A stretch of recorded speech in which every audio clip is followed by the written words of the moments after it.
Hello friends, આજે આપણે બનાવીશું કુકરમાં બિલકુલ પાણી એડ કર્યા વગર મકાઈ બાફવાની નવી રીત. જનરલી આપણે પાણી ઉમેરીને કે સ્ટીમ કરીને મકાઈ બાફતા હોઈએ છીએ, પણ આજે આપણે એક નવી જ રીતે મકાઈ બાફીશું. અને મકાઈને આ રીતે બાફવાથી તે ખાવામાં એકદમ મીઠી લાગે છે અને તેના બધા પોષક તત્વો છે તે જળવાઈ રહે છે. અને આ રીતે બાફવાથી વધારે સમય પણ નથી લાગતો, માત્ર 10 થી 12 મિનિટમાં બફાઈને તૈયાર થઈ જશે. તો ચાલો કુકરમાં પાણી એડ કર્યા વગર મકાઈ બાફવાનું શરૂ કરીએ. તો તેના માટે મેં 2 કુમળી અમેરિકન મકાઈ લીધી છે, અને જો તમારે દેશી મકાઈ લેવી હોય તો પણ લઈ શકાય. અને અત્યારે હું 2 નંગ મકાઈ લઈ રહી છું, પણ જો તમારે વધારે બાફવી હોય તો વધારે પણ લઈ શકાય. હવે આપણે જનરલી મકાઈ બાફતા હોઈએ ત્યારે પાણી ઉમેરીને મકાઈ આપણે બોઇલ કરતા હોઈએ છીએ, પણ પાણીના લીધેથી મકાઈમાં મીઠાશ છે તે ઓછી થઈ જાય છે. અને મકાઈને સ્ટીમ કરીને આપણે બાફીશું તો વધારે સમય લાગે છે. એટલે આજે આપણે પાણી એડ કર્યા વગર જ મકાઈને બાફીશું. તો આ રીતે એક મોટા વાસણમાં મેં પાણી લીધું છે, અને તેમાં કોટનનો જાડો આ રીતે નેપકિન લઈ પાણીમાં બરાબર પલાળી દેવાનું.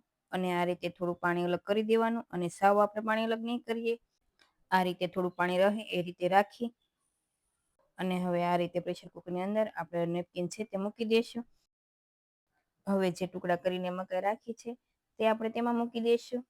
અને જો મકાઈ આ રીતે બાફવાથી મકાઈ સ્વાદમાં ખૂબ જ ટેસ્ટી એવું લાગે છે, અને તેના પોષક તત્વો હોય તે પણ જળવાઈ રહેશે.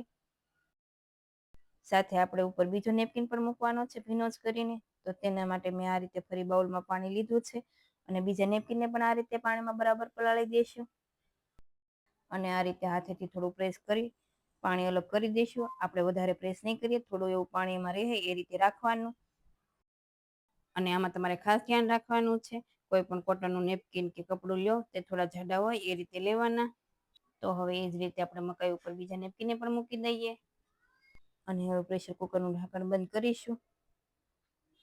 અને આ રીતે મકાઈ બાફવામાં તમારે ગેસની ફ્લેમનું અને સમયનું ખાસ ધ્યાન રાખવાનું છે.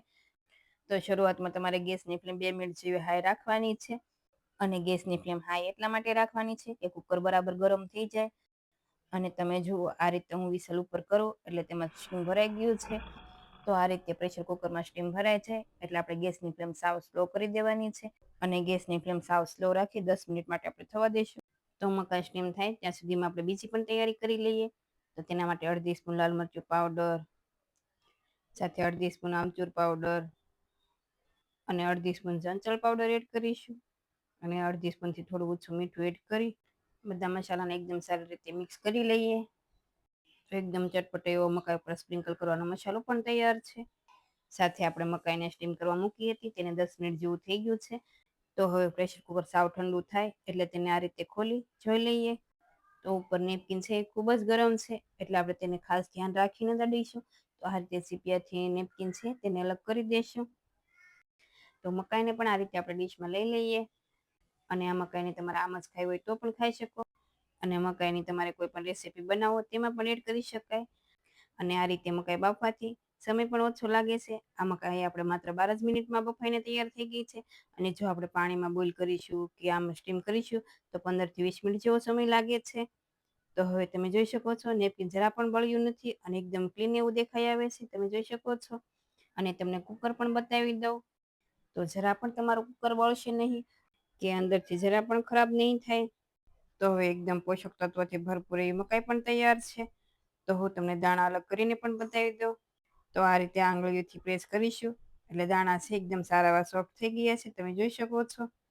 અને આનો સ્વાદ તો એટલો સરસ છે કે જો તમે આ રીતે એકવાર બાફી લીધી ને તો તમે વારંવાર આ જ રીતે બાફશો તો તમે ક્યારે સ્ટીમરમાં કે પાણીમાં પણ બોઇલ નહીં કરો, એટલી ટેસ્ટી એવી લાગે છે. સાથે આપણે જે સ્પ્રિંકલ કરવાનો મસાલો બનાવ્યો તેમાં લીંબુ એડ કરી આ રીતે લીંબુ આપણે ગરમા ગરમ હોય ત્યારે જ મસાલો એડ કરી દઈશું. અને આ રીતે તમારે મકાઈમાં મસાલો ન એડ કરવો હોય અને અલગ અલગ દાણા કરીને મસાલો એડ કરવો હોય તો પણ કરી શકાય. તો તમને આ રેસીપી કેવી લાગી તે મને કમેન્ટમાં કહેજો. અને જો રેસીપી ગમી હોય તો વિડીયોને લાઇક કરજો, શેર કરજો, અને મારી ચેનલને સબસ્ક્રાઈબ કરજો. અને આવી જ નવી રેસીપીઓ જોવા માટે બેલ આઇકન પ્રેસ કરજો. Thank you for watching.